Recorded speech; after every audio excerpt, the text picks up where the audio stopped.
So our chapter 2 states that, chapter 2 का नाम क्या है? ये है यूनिट एंड, मैंने क्या लिखा है देखो, यूनिट्स एंड मेजरमेंट्स। इसका एक आइसोलेटेड टॉपिक भी होता है बेटा, उसका नाम होता है डायमेंशन।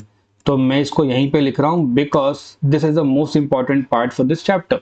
हम इसको सेक्शंस में पढ़ेंगे, यूनिट पढ़ाऊंगा आपको, फिर मेजर करना पढ़ाऊंगा, मेजर करने के साथ साथ वहीं पे आपको एरर्स भी पढ़ाए दिए जाएंगे, कितने टाइप के होते हैं, क्यों पढ़ रहे हैं error, and then will jump to the dimension part. So first of all अगर आपको सीखना है यहाँ पर व्हाट एग्जैक्टली इज यूनिट, तो मैं आपको अगर यूनिट बताने के पहले एग्जांपल पूछता हूँ कि let us assume that you are studying in a classroom of your school like this, and the teacher standing at the board, he asks you to just measure the length of the classroom from the whiteboard or the green board to the backbenchers bench। तो आपके दिमाग में पहली बात क्या आएगी? अगर sir ने आपको पूरा फ्लोर मेजर करने को दिया है, what you gonna think in your mind? तो बोलोगे सर ये एक लीनियर क्वांटिटी होगी लेंथ की तरह, और जब मैं इस लेंथ को मेजर करूंगा तो दिमाग में पहली बात क्या आ रही होगी बेटा? आप कहोगे सर मैं बाजार जाके एक मीटर का स्केल लेके आ जाऊंगा। क्या लेके आओगे बेटा आप? एक मीटर का स्केल, और उस स्केल को ऐसे करके रखते चले जाओगे, बस आप ऐसे कंपेयर करते जाओगे, मल्टीप्लाई करते जाओगे, और आप बोलोगे सर मैं एक मार्केट जाके एक यूनिट लेकर आया और मैंने उसके क्या कर दिया, मल्टीपल कर दिए, खूब बार उसको रख दिया एक के बाद एक करके, तो मुझे पूरा का पूरा क्या मिल गया? लेंथ मिल गया। The logic which you can derive from this topic is that कि anything you want to measure you require a standard। मान लो आपके शहर में 1 मीटर का स्केल, या जो आपके बॉक्स में स्केल रखा हुआ है रूलर जिसमें 0 to 15 सेंटीमीटर शो करता है, क्या वो मेरे बॉक्स का डिफरेंट हो जाएगा या किसी और बॉक्स का डिफरेंट हो जाएगा? नहीं ना। It should be every time equal to any other quantity. बात समझ रहे हो? किसी का भी यूनिट होगा, सबका कांस्टेंट रहने वाला है।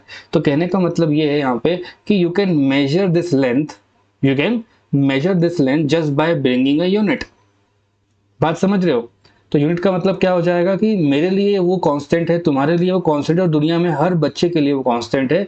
तो लिखेंगे it is a standard, it is a standard, ये इसका डेफिनेशन होगा, it is a standard used for measurement, standard use for measurement of physical quantity। Just make sure इस चैप्टर में मैं आप लोगों को कई बार ना लेंथ के बारे में ही बात कर रहा हूँ, है ना। तो लेंथ एक क्वांटिटी है ऑब्वियसली, तो अगर इसको जनरल टर्म में बात करेंगे तो क्या निकल के आ रहा है? लेफ्ट हैंड साइड पे आप बोलोगे सर जी लेंथ होगा, ठीक है। लेंथ मेजर करने के लिए क्या लेकर आए थे आप? मार्केट जाके आपने क्या किया था? मीटर का स्केल लेकर आओगे, राइट। उसको कितनी बार आपने रखा, उसको आपने एक कुछ मल्टीपल टाइम बार रख दिया। मतलब समझ लो हमारा क्लासरूम 4 मीटर का हो सकता है, 5 मीटर का हो सकता है, तो उसको मल्टीपल टाइम्स कर दिया। But this is not our formula, ये बस आपका एग्जाम्पल क्वेश्चन जो आज आपसे क्लास टीचर ने पूछ लिया है। The generalize formula will be what is length in your language. Length क्या है? लेंथ एक तरह का क्वांटिटी है ना बेटा। आगे जाके अपन मास मेजर करेंगे, लेंथ करेंगे, तो क्वांटिटी है। तो दुनिया में हर एक क्वांटिटी को मेजर करने के लिए आपको एक यूनिट चाहिए होता है। आपको क्या चाहिए होता है? एक यूनिट चाहिए होता है, और उसके कुछ मल्टीपल करने होते हैं। तो मल्टीपल को अपन लोग क्या बोलते हैं? नंबर या numerical value, numerical multiple. All right. तो यहाँ से हमारा फॉर्मूला आ गया। क्वांटिटी को अपन क्यू बोलते हैं, यूनिट को बेटा एन कहा जाता है, और नंबर को एन, है ना। यूनिट को अपन यू बोलेंगे और ये नंबर को अपन एन बोलेंगे। तो जो जनरलाइज फॉर्मूला दिमाग में रखना है वो हो जाता है n times of u, right.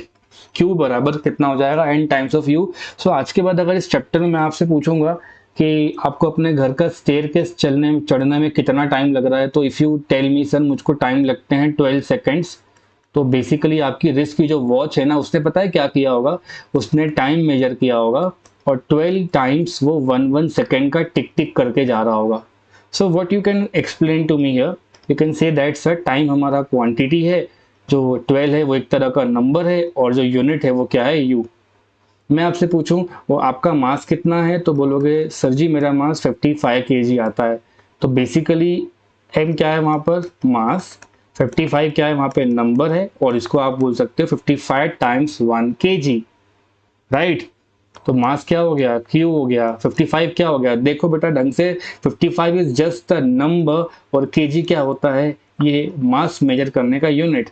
सो आप इसको 100 बार किसी को भी पढ़ सकते हो, you will just came to a conclusion कि क्यू का मतलब होता है n times of u, right, where q is known as what I can write, q is your physical quantity, n use your numerical value या numerical multiple, इसको दूसरी language में teachers क्या बोलेंगे, मैग्नीट्यूड।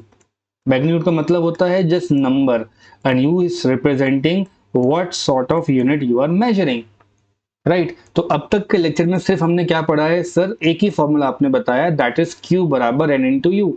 इसी को अपन मॉडिफाई करेंगे, थोड़ा चेंज करेंगे, इसके बारे में और पढ़ेंगे। और वापस चलते हैं अपन पिछले पेज पे जिसका नाम होता है क्वांटिटी। क्वांटिटी को मेजर करना है तो क्या हो जाएगा, यूनिट इंटू न्यूमेरिकल मल्टीपल से मल्टीप्लाई करना है, राइट। सो अब बताओ मुझे यूनिट का मतलब क्या है, what is your understanding of unit. A unit is a standard used for measurement, that's it। आज के बाद कोई पूछेगा व्हाट इज यूनिट तो बोलना सर ये एक स्टैंडर्ड है, that's it, बात खत्म करते हैं। तो चलो जो एग्जाम में पूछा जाएगा वो लिख लेते हैं अपन। पेपर में आपसे कई बार पूछा जाएगा कि प्रॉपर्टीज बताइए कि हम कब किसको सिलेक्ट करते हैं यूनिट्स के लिए, ठीक है। तो यहाँ लिखा हुआ है प्रॉपर्टीज ऑफ यूनिट। मैं आपकी क्लास में फिजिक्स पढ़ाने आऊँ और 3 बच्चों को सिलेक्ट करूँ और उनसे बोलूँ बच्चों मुझे आप इस लेंथ का मेजरमेंट करके बताओ, ठीक है, लेंथ का मेजरमेंट करके बताओ। तो रोल नंबर जो 1 है उसने आंसर किस में करा है, मीटर्स में। रोल नंबर 2 है उसने किस में आंसर करा है, सेंटीमीटर में। और थर्ड वाले ने किस में आंसर करा है, फिट में। तो इन सबके आंसर अलग अलग आ रहे होंगे लेकिन सबको लगेगा कि मैं सही हूं, बात समझ रहे हो। In India we measure things in metres. हम इंडिया में चलते हैं तो किस में मेजर करते हैं, मीटर्स में। आप चाइना चले जाएंगे तो वहां पे जनरल मेजरमेंट्स सेंटीमीटर में होता है। आप यूके चले जाएंगे तो लोग वहां पे फिट में बात करते हैं। तो इसका ये मतलब थोड़ी ना कि वो गलत हो जाएगा, इसका ये मतलब भी नहीं कि उसकी जो क्वांटिटी है वो चेंज हो जाएगी, बस उसका रिप्रेजेंटेशन बदल रहा है बेटा। तो जो प्रॉपर्टी होनी चाहिए यूनिट के पास वो ये होनी चाहिए कि उस कंट्री के लोगों को वो इकोनॉमिकल रहे, उनके लिए वो एक कांस्टेंट की तरह ट्रीट करे, उसको वो रिप्रोड्यूस कर पाए। आपके शहर में जो स्केल मिलता है मेरे शहर में जो मिलता है वो सेम रहे। तो ये बहुत ही जनरलाइज टॉपिक है कि प्रॉपर्टीज क्या होनी चाहिए। तो सबसे पहली प्रॉपर्टी होनी चाहिए, it should be well defined. It should be well defined मतलब किसी ना किसी को ये पता होगा 1 मीटर कितना होता है, फिर बाकी सारी कंपनीज उस स्केल की कॉपी करती हैं बराबर करने के लिए, ठीक है। Second, it should have a constant value, उसकी वैल्यू बदल ना जाए। मतलब इंडिया में 1 मीटर की अलग लेंथ होती है और मैं विदेश चले जाऊंगा तो 1 मीटर चेंज नहीं होना चाहिए, 1 मीटर शुड बी 1 मीटर। उसका बाद में कन्वर्जन कर सकते हो, ये आपके ऊपर है, बात समझ रहे हो। इट शुड, हाँ, it should have a constant value, ये पॉइंट नोट करना है आपको अच्छे से। और जहां ऐसा लगे कि सर फास्ट पढ़ा रहे हैं बता देना है, it should have a constant value. Third thing, आपने कभी वो फिट वाला स्केल देखा है जिससे टीचर्स पिटाई करते हैं बच्चों की, वो स्टील वाला होता है। तो वो एयर में अगर जितना लेंथ दिखता है उसका, उसको अगर मैं पानी के अंदर ड्रॉप कर दूंगा तो क्या उसका लेंथ चेंज हो जाता है क्या, या किसी और मीडियम में ले आऊंगा उसका लेंथ चेंज नहीं होगा ना। तो इसका ये मतलब होता है कि जो एक स्केल है या एक यूनिट है आपका स्टैंडर्ड, वो मीडियम में अपनी वैल्यू को चेंज नहीं करना चाहिए। सो लिख देता हूं मैं यहाँ पे वो पॉइंट बनाकर भी, it should not, it should not change with respect to, को शॉर्ट में WRT, ठीक है, with respect to medium। यहां तक का क्लियर है। फोर्थ बोलो, जो स्केल होता है वो इजीली मिल जाता है ना अपन को, ऐसा तो नहीं है कि ये गोल्ड का बना होता तो उसको नॉर्मल इंसान परचेज नहीं कर सकता। तो बाकी बातें आप खुद ही लिख सकते हो कि सर वो इजीली अवेलेबल होना चाहिए, इकोनॉमिकल होना चाहिए, एसेसिबल होना चाहिए। तो मैं लिख देता हूं, it should B accessible, it should B accessible. I hope आपको यूनिट और प्रॉपर्टीज ऑफ यूनिट समझ में आ गया होगा, राइट और wrong. What is a unit, it's a standard, ठीक है। तो इंडिया वालों को ना मीटर को चूज करना सही लगा, है ना। कोई देश ना सेंटीमीटर में बात करते हैं, कुछ लोग फिट में बात करते हैं, तो उनको वो कन्वीनियंट लगता हम लोग जनरली बताते हैं डिस्टेंस कहीं का तो उसको मीटर्स में बताते हैं। अब यहाँ हल्ला नहीं करेंगे कि सर जो माइक्रोबायल्स होते हैं, बायोलॉजी वाले जो लेंथ होते हैं उसको अपन लोग माइक्रोन्स में देखते हैं, तो वो उसका स्पेसिफाइड रीजन है। जनरल फॉर्म में अपन मीटर्स में बात कर रहे होते हैं। यहाँ तक का क्लियर है बेटा? Am I okay? So let's move. So let's discuss some more about the same physical formula. तो मैं यहाँ लिखता हूँ उसका topic. This topic name is measurement of a physical quantity. Measurement of a physical quantity. Let's start with the standard example. वो ये example होगा कि बच्चे लोग, मान लो आज क्लास में टीचर आया और कोई लेंथ लेकर आया अननोन वुडन की लेंथ, और 4-5 बच्चे सेलेक्ट कर लिए और बोलेगा भाई साहब हर एक बच्चे को कि बच्चों let us try to measure it, right. So मान लो स्टूडेंट नंबर 1 है, उसके पास मीटर वाली स्केल रखी है, स्टूडेंट नंबर 2 के पास सेंटीमीटर है, किसी बच्चे के पास फुट भी हो सकता है, और किसी बच्चे के पास लेट से डेसीमीटर या कोई और वो लेंथ में पता करना चाहता हो, लेट से किलोमीटर में पता करना चाहता हो। हालांकि स्केल तो किलोमीटर की आएगी नहीं उसके हाथ में, बट वो आंसर इसमें लिखना चाहता है। तो मुझे एक बात बताओ, ये लेंथ यहाँ पर क्या है और ये बाकी चीजें लिखी वो क्या है? तो आप बोलोगे सर जी ये आपने सिर्फ एग्जाम्पल बताया है, एक्चुअल में लेंथ एक तरह का क्या है? Length is a type of, बोलो, quantity, and every country or every person has a right to measure it into different form of unit system. He or she can use one unit system, ठीक है, he or she can use second unit system, वही same बच्चा बच्चों third भी कर सकता है और वही सेम बच्चा फोर्थ भी कर सकता है। कोई प्रॉब्लम तो नहीं है? तो इनसे हमें ये कंक्लूजन निकलता है कि ये जो आपके पास क्वांटिटी आई है इसको आपने n इंटू यू बताया है।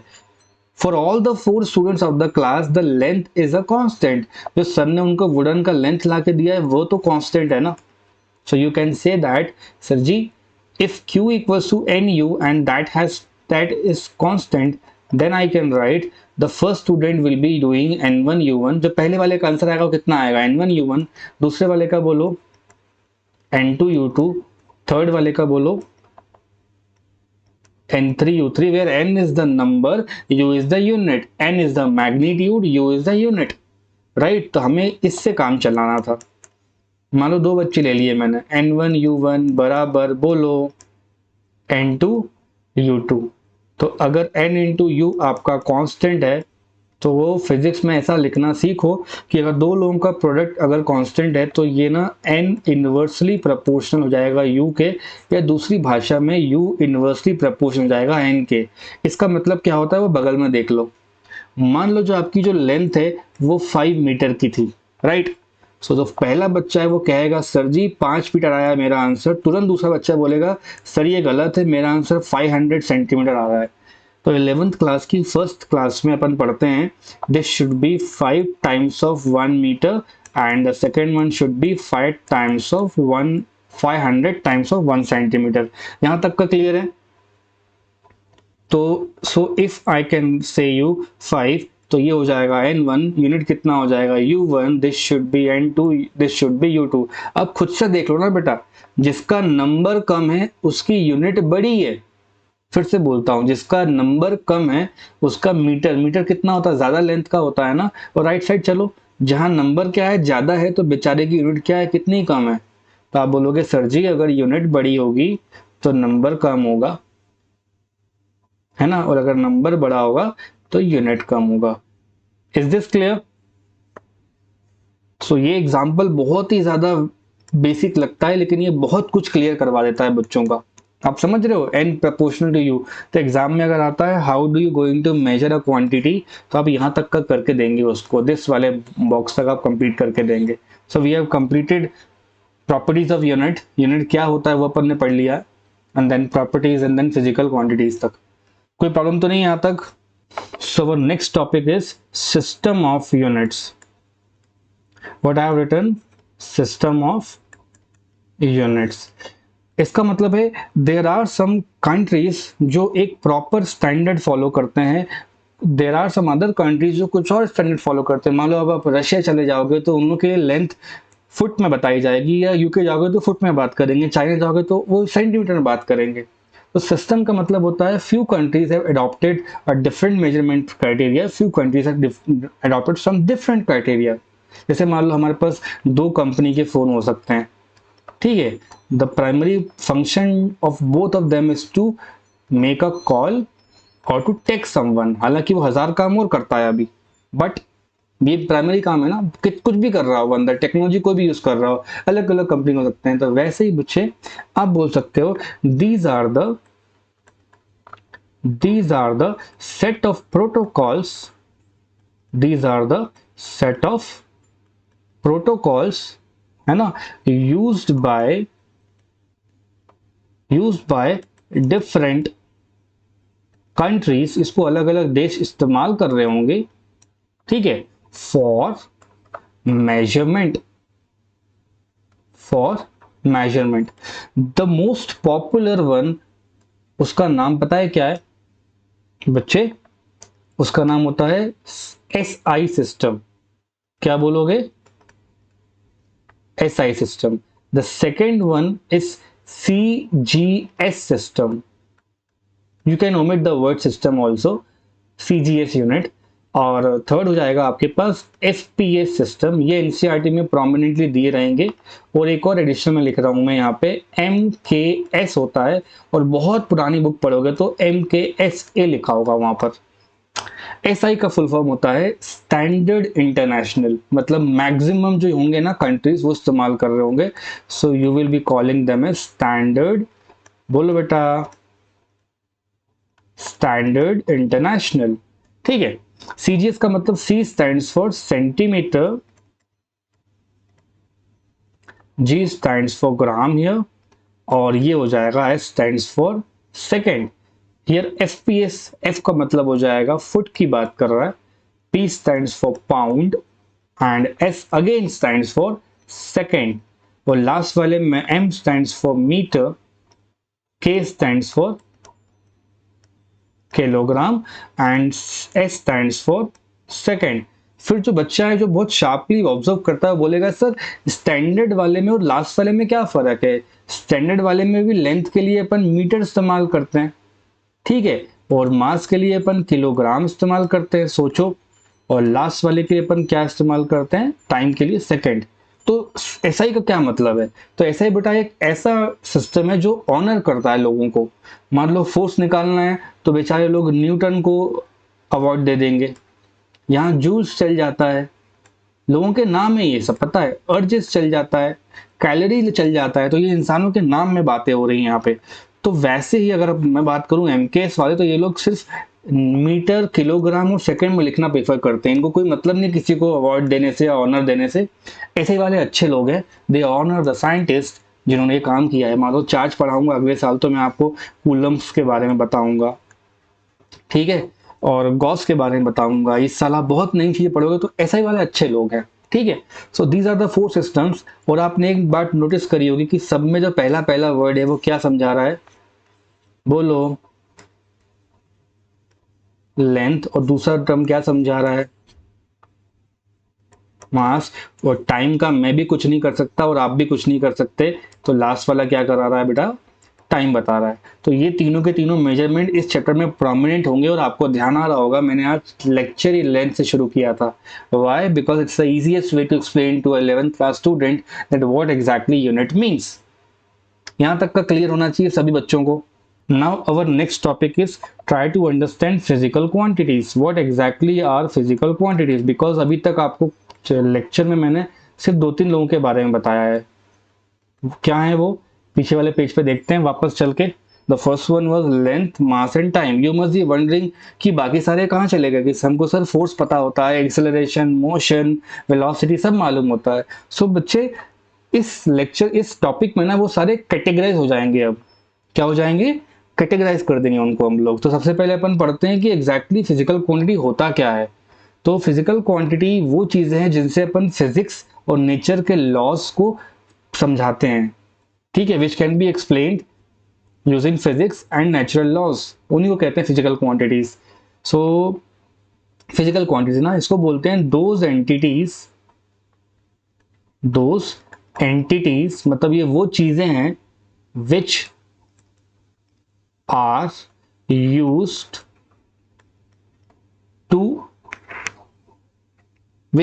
Used to express physics and natural loss.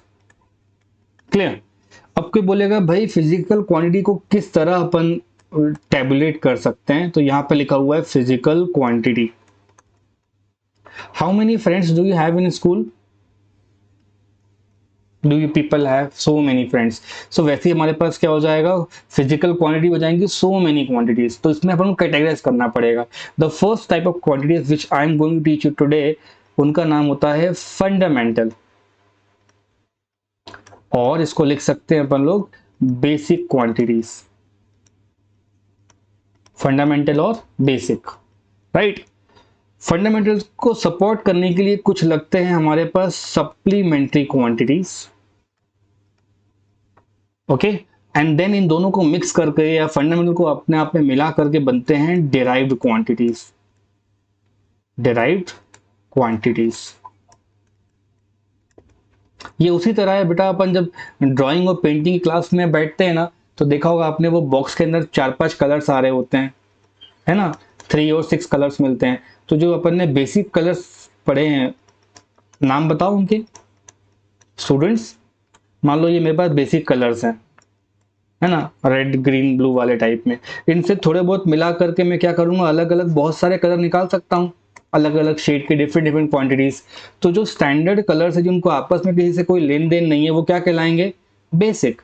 और जो बाद में उनसे निकल रहे उनका नाम क्या हो जाएगा, डिराइव्ड कलर्स। वही चीज यहां पर हो रही होगी, फंडामेंटल और क्या हो जाएगा यहाँ पे, derived. Okay, so let's take one formula है। आप लोगों ने स्पीड पढ़ा होगा 2 साल पहले, स्पीड, है ना।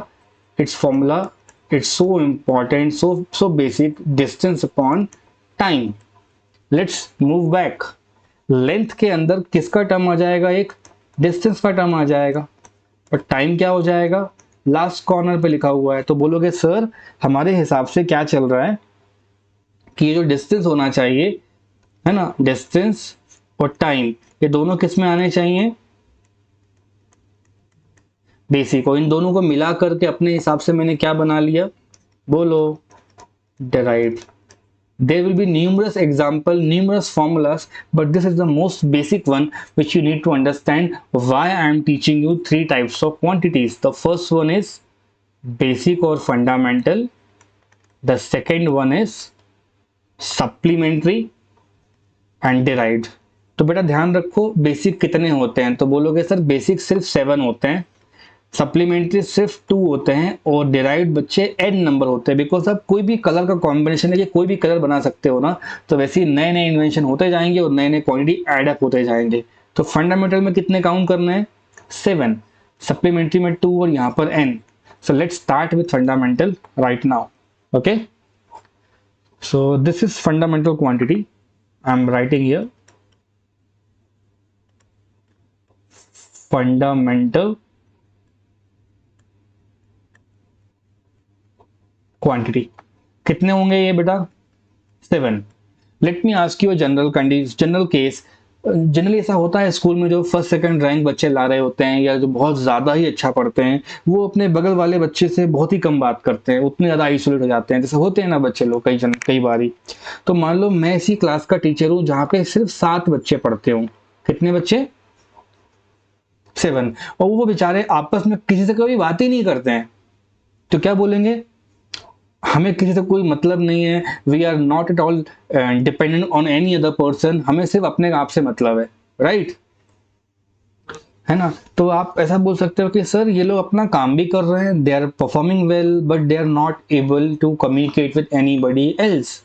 तो ठीक वैसे ही साइंटिस्ट लोगों ने, फिजिसिस्ट लोगों ने क्या किया, 7 ऐसे लोगों को निकाला जो लोग किसी और पे डिपेंड नहीं करते हैं। फॉर एग्जाम्पल, अगर मैं टाइम को देखता हूँ या कोई वर्क करने के टाइम को निकालता हूँ, तो मैं उस इंसान से उसका लेंथ या उस और कुछ तो नहीं पूछता ना, अगर मैं कहीं लेंथ मेजर करने जाता हूं तो मैं और कुछ तो मेजर नहीं करवाता ना उससे, मैं मास मेजर करने जाता हूं तो मैं और कुछ मेजर नहीं कराता।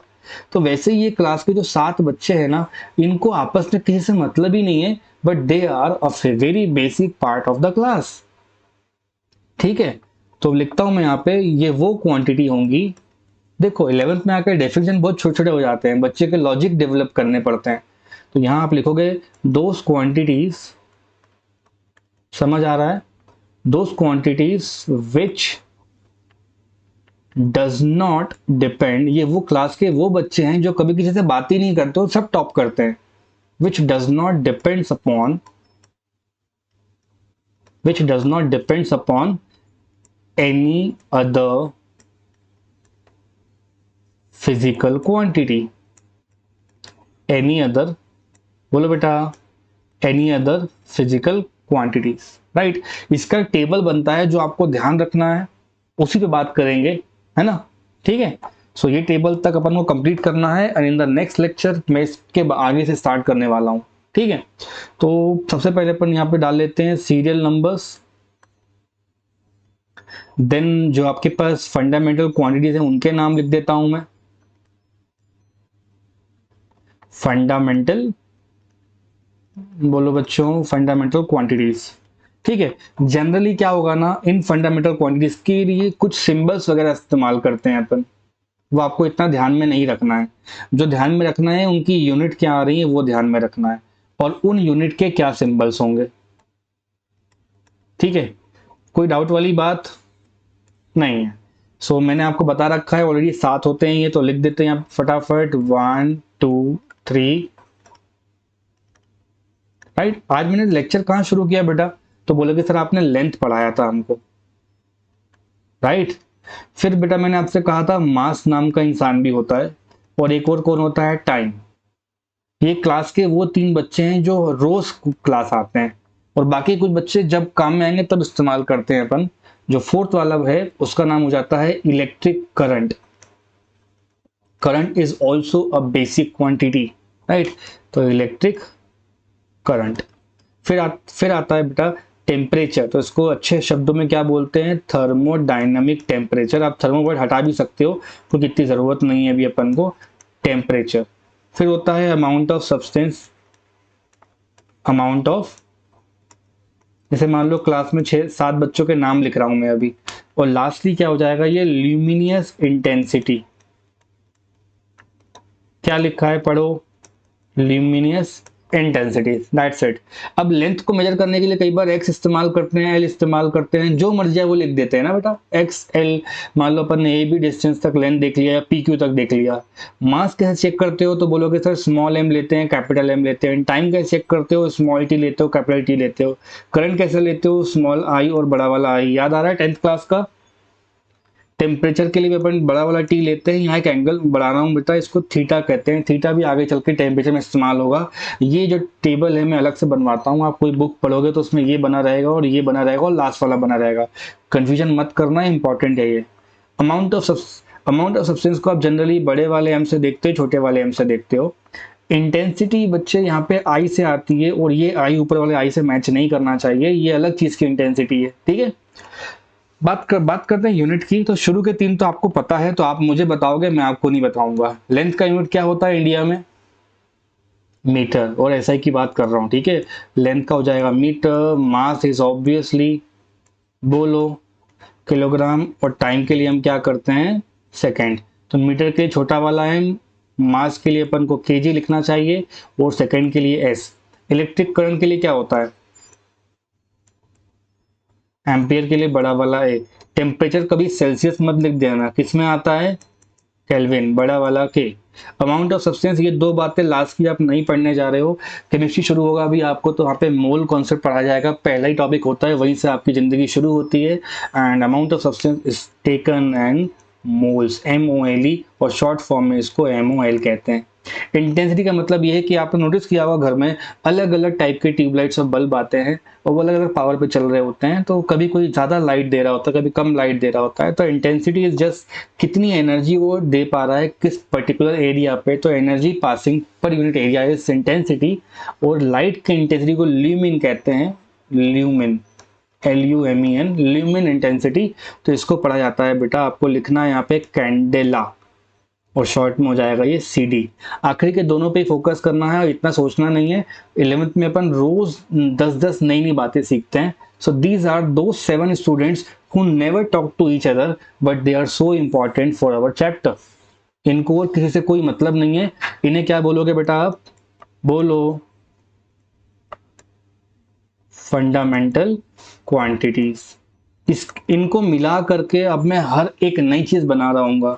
मान लो मुझे निकालना हो वेलोसिटी, तो लेंथ टाइम मिल जाएगा। मान लो मुझे एक्सेलरेशन चाहिए होगा, तो वहां पे मास भी आ रहा होगा, टाइम भी आ रहा होगा, और वेलोसिटी का टर्म भी आ रहा होगा। मुझे करंट चाहिए होगा। There are so many things I can do this with these 7 people. That is why they are so important. Fundamental है, इसलिए इनका नाम बेटा पढ़ो आप, क्या लिखा हुआ है? फंडामेंटल। ऑलराइट।